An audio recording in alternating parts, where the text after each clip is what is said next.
años antes a Víctor Jara, que tenía muchas canciones prohibidas en la Argentina. Una, Te recuerdo, Amanda, fue secuestrado por la dictadura de Pinochet y en un caso muy trágico, fue cercenado parte de su cuerpo, concretamente. Hola, me llamo Tomás Targise, tengo 22 años y soy del barrio de Pompeya. La cultura, ¿no? Mire lo que le hacemos nosotros a los que quieren cantar cosas que nosotros no queremos que se escuchen. Entonces había de todo, como en la sociedad. No hay que juzgar con el espíritu de hoy lo que sucedió. Hola. Alguno trataba de salvarse de la manera que podía y otros se tuvieron que ir de la Argentina. Pero claramente nadie podía desafiar a una dictadura por el que escuchar. No, quédate tranquilo. Dale, gracias. Y en esto hay que tratar siempre de estar en todos los formatos. No es que un formato anula al otro, todos conviven.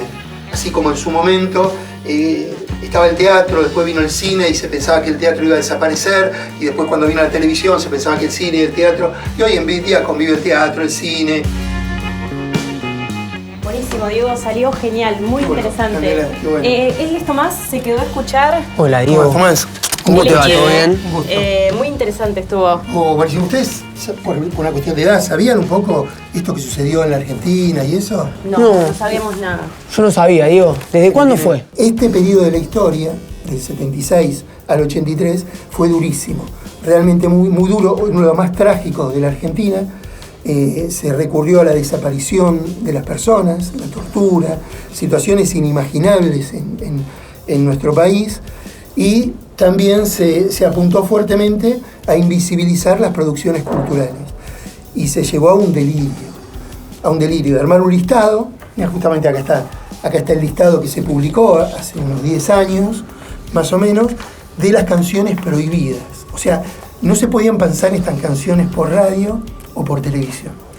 Y en algunos casos era hasta ridículo. O sea, empezaron a prohibir, y muchas veces lo que tiene la censura es que no tiene límites. Prohíbe lo que le parece que es peligroso, prohíbe lo que puede parecer peligroso, prohíbe lo que tiene que ver con la moral, determinadas cosas, y prohíbe por las dudas también lo que se le ocurre o lo que le tiene bronca a alguien, etc. ¿Y los músicos cómo estaban? ¿Qué pensaban?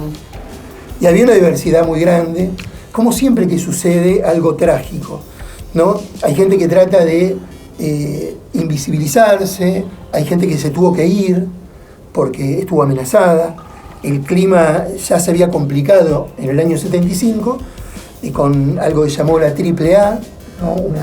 Una organización paramilitar que amenazaba a artistas que se tuvieron que ir, como es el caso de Nacha Guevara, bueno, y de mucha gente que se tuvo que ir, mucha gente de rock también se tuvo que ir de la Argentina, Lito Nevia, Miguel Cantilo, que fueron a buscar la posibilidad de desarrollar su arte a otro lugar, y otros artistas trataban de sobrevivir como podían, tratando de, claro, no hacer las canciones que estaban prohibidas, porque una cosa es mirarlo desde ahora.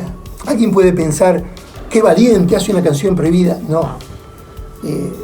Lo secuestraban, lo torturaban y podía fallecer, como ya había sucedido inclusive en Chile, con el caso de Víctor Jara. ¿Y vos cuántos años tenías, Diego? Yo en ese momento era chico. Me agarró la dictadura en plena adolescencia. 14 años, no tenía conciencia de lo que sucedía, y la dictadura termina cuando yo tenía 21 años. O sea, fíjense en la vida de una persona, todo ese proceso donde uno empieza a ir a recitales, empieza a conocer, qué sé yo, a conocer una chica, en el caso mío, y todo estaba vedado por una censura que comprimía cualquier posibilidad de pensar en lo que tenga que ver con libertad, con cultura, con libre expresión. Todo estaba teñido de eso. Entonces, cuando hablamos de las canciones, había canciones que tenían que ver con las relaciones entre dos personas, que no tenían nada que ver con la política, otras que tenían que ver con la política, otras que tenían que ver con la religión, otras que tenían que ver... Entonces uno crece en una época donde no podíamos ver ciertas películas, donde no podíamos escuchar ciertas canciones, y donde naturalizamos que eso era parte de nuestra vida. Ese fue el daño más grande a mi generación. Otras generaciones tenían conciencia, entonces buscaban anticuerpos de escuchar otra música. Estaban los cassettes en ese momento. En los cassettes era el único dispositivo que se podía grabar. Entonces canciones que estaban prohibidas en la dictadura circulaban en cassette. Yo recuerdo haber escuchado a Pedro y Pablo, haber escuchado a Piero, haber escuchado canciones de Pescado Rabioso que estaban prohibidas, Charly García, ¿no?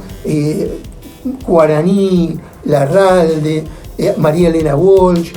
¿Y con los medios cómo era? ¿Cómo se enteraron después de la publicación de las listas? Y los medios de comunicación, primero, hay que tratar de viajar a esa época.